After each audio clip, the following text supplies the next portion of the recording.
حضرت عمر رضی اللہ تعالی عنہ کے مسلمان ہونے سے کفار مکہ میں ایک ہنگامہ مچ گیا۔ ہر آدمی نے حیرت اور افسوس کے ساتھ یہ خبر سنی۔ مسلمانوں نے خانہ کعبہ میں نماز پڑھی تو اسے بتوں کی توہین سمجھا گیا۔ تمام مکے میں رام اور غصے کی ایک لہر دوڑ گئی۔ حضرت عمر کے اسلام نے مسلمانوں کا حوصلہ اتنا بڑھا دیا تھا کہ وہ آزادی کے ساتھ چلنے پھرنے لگے، خرید و فروخت کرنے لگے، خانہ کعبہ میں نماز ادا کرنے لگے۔ کسی کو انہیں روکنے اور چھیڑنے کی ہمت نہ ہوتی۔ اس آزادی کی خبر حبشہ تک پہنچ گئی۔ جو مسلمان وہیں ہجرت کر کے پہنچ گئے تھے وہ سمجھے کہ اب قریش نے مخالفت بند کر دی ہے اور مسلمانوں کو آزادی سے رہنا سہنا نصیب ہو گیا ہے۔ ان میں سے اکثر اپنے وطن لوٹ آئے، پر جب یہاں آ کر معلوم ہوا کہ ابھی کوئی آزادی وغیرہ نہیں ملی، کفار مکہ اپنی جد سے باز نہیں آئے، تو پھر حبشہ واپس چلے گئے۔ اسے حبشہ کی دوسری ہجرت کہتے ہیں۔ اس وقت مکے میں صرف 40 لوگ تھے جنہوں نے اسلام قبول کیا تھا۔ ان کے علاوہ 83 مسلمان تھے جو ہجرت کر کے حبشہ چلے گئے تھے۔ اس طرح مسلمانوں کی کل تعداد 126 ہوتی ہے۔ اگرچہ یہ تعداد معمولی تھی، پر کفار کو مسلمانوں کی اس تعداد سے ڈر ہو گیا تھا کہ اسی طرح اگر یہ بڑھتے رہے تو تمام مکہ اور سارا عرب مسلمان ہو جائے گا۔ اس خیال نے انہیں بدلہ لینے کی تدبیروں پر غور کرنے کے لیے پھر مجبور کر دیا۔ انہوں نے محرم سن 7 نبوی میں ایک مجلس شورا بلائی۔ تمام قبیلے کے سرداروں کو بلایا گیا۔ بڑی شان و شوکت سے اجلاس کی تیاریاں کی گئیں۔ تمام لوگ بڑے جوش سے شامل ہوئے۔ جب یہ تمام لوگ آ گئے تو ابو سفیان کی صدارت میں اجلاس شروع ہوا۔ ابو جہل کھڑا ہوا اور اس نے کہا، اے غیرت مند عربو، تم نے دیکھا کہ جس بات کو ہم نے بچوں کا کھیل سمجھا تھا وہ بڑھتے بڑھتے ہمارے دین کے لیے مشکل خطرہ بن گئی ہے۔ لوگ اپنے باپ دادا کے مذہب کو چھوڑ کر نئے مذہب کو اپنانے لگے ہیں۔ محمد صلی اللہ علیہ وسلم ہمارے مذہب کو مٹا کر نیا مذہب رواج دینے میں دن و رات لگے ہوئے ہیں۔ وہ کہتے ہیں آقا غلام سب برابر ہیں۔ پچھڑے اور غریبوں وغیرہ کو انہوں نے سر پر چڑھا لیا ہے۔ میرے خیال میں کوئی عرب جس میں ذرا بھی خودداری ہے اسے برداشت نہیں کر سکتا۔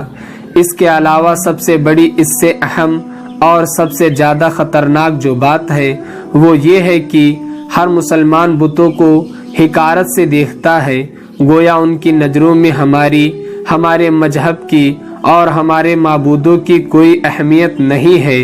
بتائیے کیا ہم اس ذلت کو برداشت کر سکتے ہیں؟ ہر طرف سے آوازیں آئیں، ہرگز نہیں۔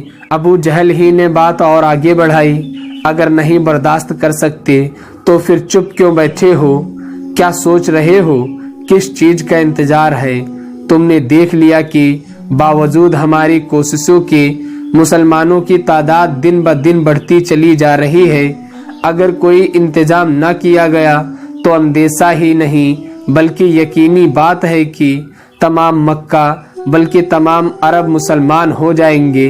آپ کو معلوم ہے کہ مسلمانوں کی کتنی بڑی تعداد حبشہ کو چلی گئی ہے۔ کیا یہ لوگ چپ چاپ بیٹھے ہوں گے؟ وہاں جس وقت ان کی تعداد بڑھ جائے گی یقیناً وہ مکے پر حملہ کریں گے۔ کوئی نہیں کہہ سکتا کہ انجام کیا ہوگا۔ یاد رکھیے ابھی تو اس کی شروعات ہے۔ کوشش کرنے سے اس کی روک تھام کی جا سکتی ہے، لیکن اگر کوتاہی کی گئی تو پھر اس بہاؤ پر باندھ نہیں باندھا جا سکے گا۔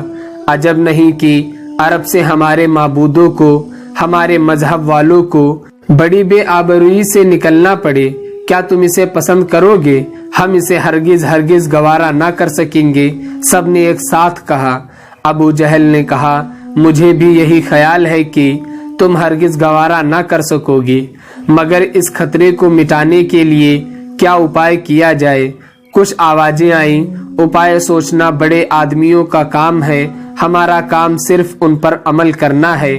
ابو جہل نے کہا، نہایت ہی مناسب بات ہے۔ آج بڑے آدمی اسی لیے جمع ہوئے ہیں کہ ایک رائے ہو کر کوئی ایسا اپائے سوچے جس سے اسلام کا خطرہ مٹ جائے، مسلمانوں کی جڑ کٹ جائے اور پھر ہم آرام کی نیند سو سکے۔ عتبہ نے کہا خطرہ محمد صلی اللہ علیہ وسلم کی طرف سے ہے، جب تک وہ زندہ ہیں یہ خطرہ مٹ نہیں سکتا۔ میرے خیال میں تو کچھ لوگ جائیں اور انہیں قتل کر کے خطرے کو مٹا ڈالیں، نعوذ باللہ۔ زبیر بن امیہ نے کہا سب لوگ اچھی طرح سے جانتے ہیں کہ محمد صلی اللہ علیہ وسلم ہاشمی خاندان سے ہیں، قریش میں یہ خاندان سب سے زیادہ عزت والا ہے، اس لیے انہیں قتل کرنے سے ڈر ہے کہ خانہ جنگی شروع ہو جائے گی۔ اس کے علاوہ یہ کیسے ممکن ہے کہ مسلمان انہیں آسانی سے مرنے دیں گے؟ وہ جب تک خود نہ مریں گے اپنے نیتا پر آنچ نہ آنے دیں گے، اس لیے یہ کام آسان نہیں ہے۔ عتبہ نے کہا اگر تمام لوگ مل جائیں تو تجویز بتائے دیتا ہے۔ سب لوگوں نے کہا ہم سب متفق ہیں، آپ بتائیں۔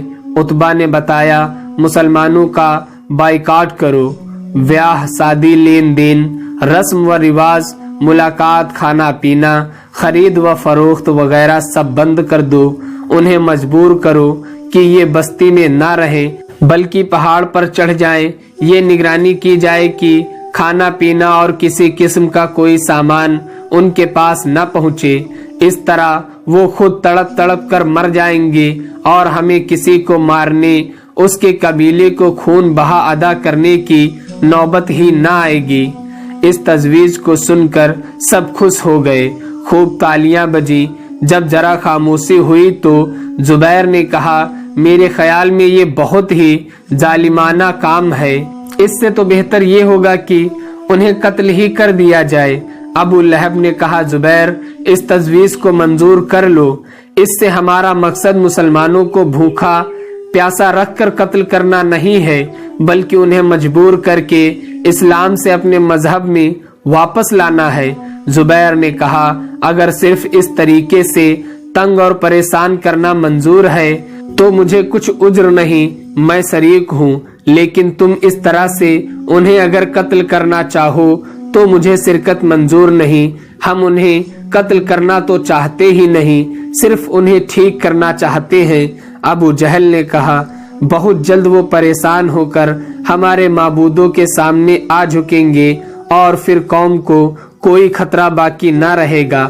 ابو سفیان نے کہا یہ مناسب ہے کہ ایک عہد نامہ تیار کیا جائے اور عہد نامہ کا مضمون یہ ہو کہ مسلمانوں سے اس وقت تک بائیکاٹ کیا جائے جب تک وہ اسلام سے ہٹ کر اپنے باپ دادا کے مذہب میں پھر داخل نہ ہوں، اور اس عہد نامہ پر تمام لوگ دستخط کریں۔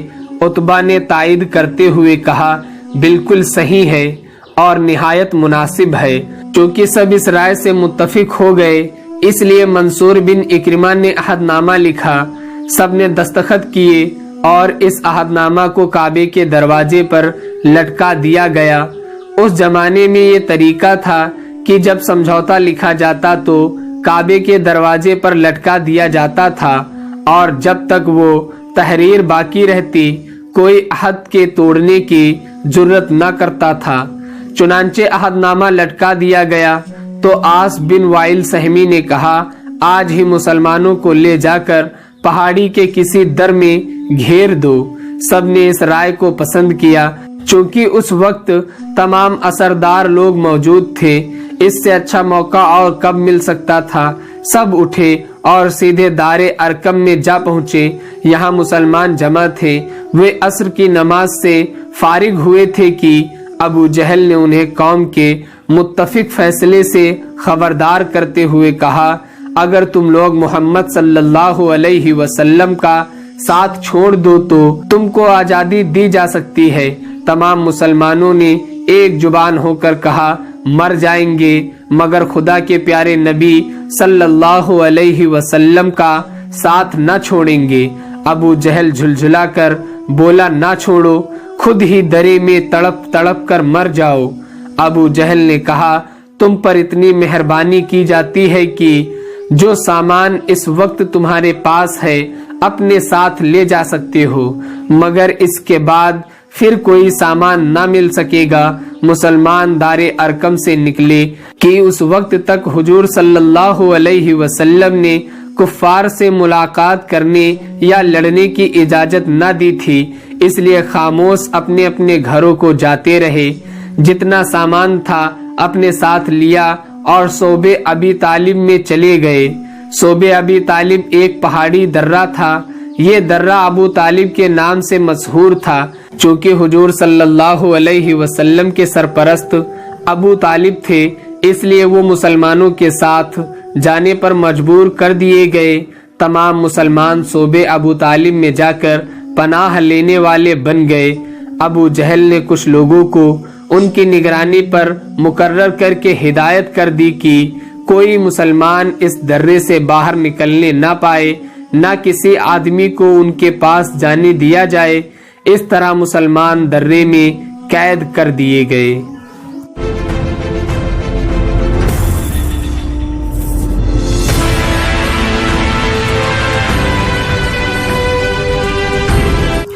تو دوستو یہ تھی ہماری آج کی ویڈیو، امید کرتے ہیں آپ کو پسند آئی ہوگی۔